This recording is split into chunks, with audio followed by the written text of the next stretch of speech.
Sir आज की इस वीडियो में 2-3 पॉइंट है जो कि बहुत ही मेन है, जिसके ऊपर हम बात करने वाले हैं। आपको ध्यान देना है कि अभी आपको पोर्टफोलियो को रीबैलेंसिंग करने की भी ज़रूरत है, क्योंकि यही मौका है जहां पर आप अपनी पोर्टफोलियो को रीबैलेंस कर सकते हैं और करना भी चाहिए।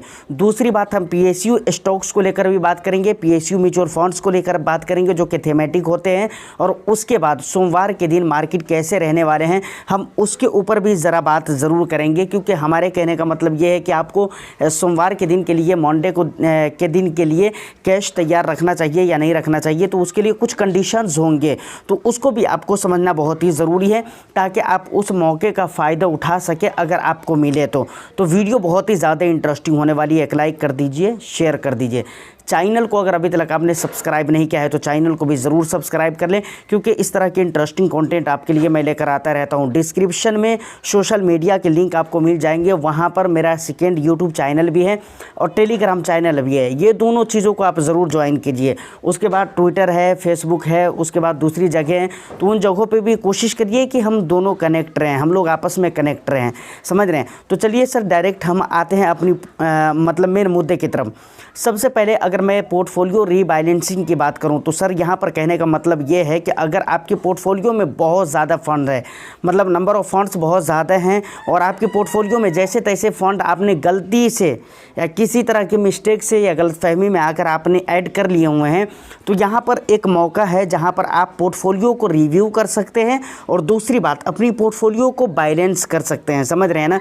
अब यहाँ पर ध्यान देना है कि बहुत ज़्यादा अगर सेक्टरल एंड थीमेटिक फंड है तो वहाँ पर आप उन चीज़ों को थोड़ा हटा सकते हैं, और हटाना भी ज़रूरी है, समझ रहे हैं कि नहीं, क्योंकि अगर नहीं हटाएंगे तो वो आपके रिटर्न्स को कम कर देंगे या नहीं तो एवरेज ज़रूर कर देंगे।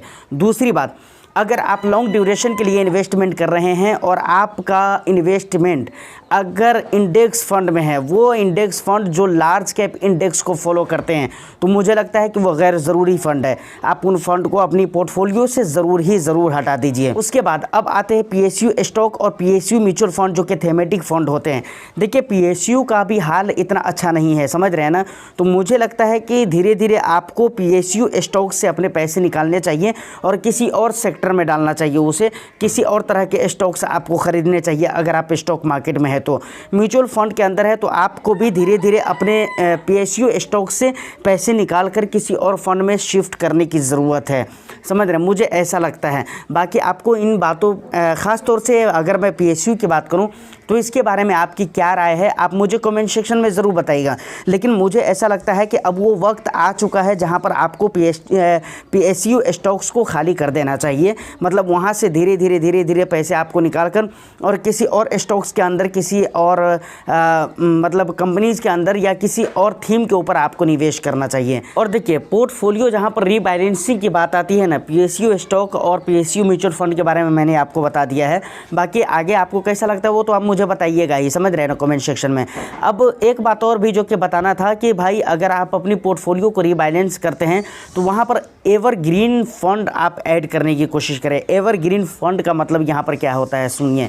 एवरग्रीन फंड से मेरे कहने का मतलब ये है कि भाई आप उन फंड को ही ऐड करने की कोशिश करें जो आम तौर पे मार्केट में ज़्यादातर चलते हैं, समझ रहे हैं ना, जिसके चर्चे रहते हैं, जो ज़्यादातर चलते हैं, जिस इंडाइसेस के ऊपर ज़्यादातर बातें होती है, जैसे लार्ज कैप हो गया, मिड कैप हो गया, स्मॉल कैप हो गया, मल्टी कैप, फ्लैक्सी कैप, इस तरह के फंड्स आप रखिए। बगैर मतलब का फंड रखने की ज़रूरत नहीं है। बहुत सारे लोगों के पोर्टफोलियो में अभी देखता हूँ कई सारे टूरिज्म फंड निकले हैं, तो भाई वहाँ पर भी वो लोग निवेश कर रहे हैं। मुझे समझ में नहीं आ रहा है कि वहाँ पर उनको क्या समझ में आ रहा है और कैसा उनको फ्यूचर लग रहा है जिसकी वजह से वहाँ पर वो टूरिज्म फंड में निवेश कर रहे हैं। तो चलिए खैर, करने वालों की अलग अलग बात है और ठीक है, आप अपने सोच समझदारी के हिसाब से ही निवेश करिए। लेकिन जो बातें मुझे लगती है वो मैं आपको एजुकेशन पर्पज़ के हिसाब से बता रहा हूँ, समझ रहे हैं ना। तो ये सारी बात हो गई। अब बात आती है कि मंडे को क्या करना है। तो देखिए सबसे पहली चीज़ एक बात आप समझे कि फेड की तरफ से रेट कट होने वाली बात थी, जो कि मैं इससे पहले की वीडियो में बता चुका हूँ किस हिसाब किताब से रेट कट होने वाली थी।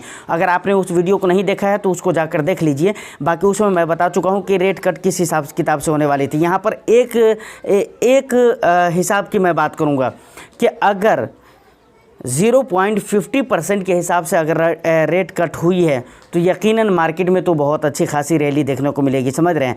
अगर इसके अलावा कुछ भी हिसाब से रेट कट हुआ है तो वहाँ सोमवार को, मंडे को मार्केट में आपको गिरावट देखने को मिल सकती है।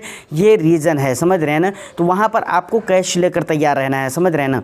अब देखिए, कैश लेकर तैयार रहने का मतलब ये नहीं है कि आपकी जो भी कैपिटल हो, जितने भी आप कैश लेकर बैठे हुए हो, वो तमाम के तमाम कैश आप एक बार में ही डाल दो, नहीं, ज़रूरी नहीं है।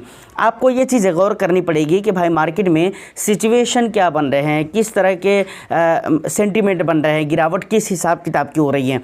जहाँ पर गिरावट जिस हिसाब किताब की हो रही है उसी हिसाब किताब से आपको लमसम करना है, समझ रहे हैं। और दूसरी बात, जो एक और बात याद करने वाली होगी और याद रखने वाली होगी, वो ये होगी कि भाई आप अपनी पोर्टफोलियो में जो फंड्स आपने ऑलरेडी रखा हुआ है, तो आप देखिए कि आपके रिस्क एपिटाइट के हिसाब से जो ज़्यादा मैच होते हैं जिस कैटेगरी के फ़ंड, और जो फ़ंड ज़्यादा अच्छे लगते हैं परफॉर्म के हिसाब से भी, उनमें ही आप लमसम करिए, अलग से फ़ंड लेने की ज़रूरत नहीं है, समझ रहे हैं। तो यहाँ तक अगर आप वीडियो में पहुँच चुके हैं तो मुझे लगता है कि वो इंपॉर्टेंट बातें जो आपको समझनी चाहिए थी वो आप समझ चुके हैं। लेकिन लास्ट में एक बात और भी कहना चाहूँगा कि देखिए, कल की जो गिरावट हुई है, यकीनन गिरावट हिसाब किताब की हुई है। और अगर पोर्टफोलियो वाइज देखा जाए, मतलब फ़ंड वाइज अगर आप देखेंगे तो आपको छोटी सी गिरावट ज़रूर लगती है। इंडेक्स वाइज देखें या फंड वाइज देखें तो आपको लग रहा होगा कि भाई छोटी सी गिरावट है, लेकिन अगर उसी को एक पोर्टफोलियो वाइज देखेंगे तो आपको पता चलेगा कि भाई गिरावट अच्छी खासी वहाँ पर हो गई है और अच्छे खासे पैसे मतलब इन्वेस्टर्स के ख़राब हो गए। तो अब ये ख़राब नहीं हुए हैं, इसको लेकर बहुत ज़्यादा डरने की ज़रूरत नहीं है।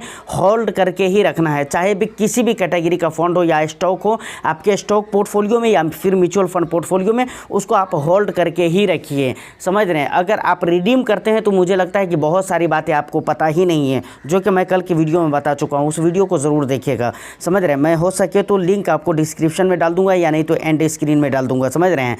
तो यहाँ पर आपको घबराने की ज़रूरत नहीं है, मैंने कह दिया ना। बस एक PSU स्टॉक है अगर आपके स्टॉक्स पोर्टफोलियो में, या फिर PSU म्यूचुअल फंड है आपके म्यूचुअल फंड पोर्टफोलियो में, तो उसको थोड़ा समझने की ज़रूरत ज़रूर है। बाकी जो भी है वो ठीक है, उनसे आपको घबराने की ज़रूरत नहीं है, अगर गिरावट हो भी रही है तो भी।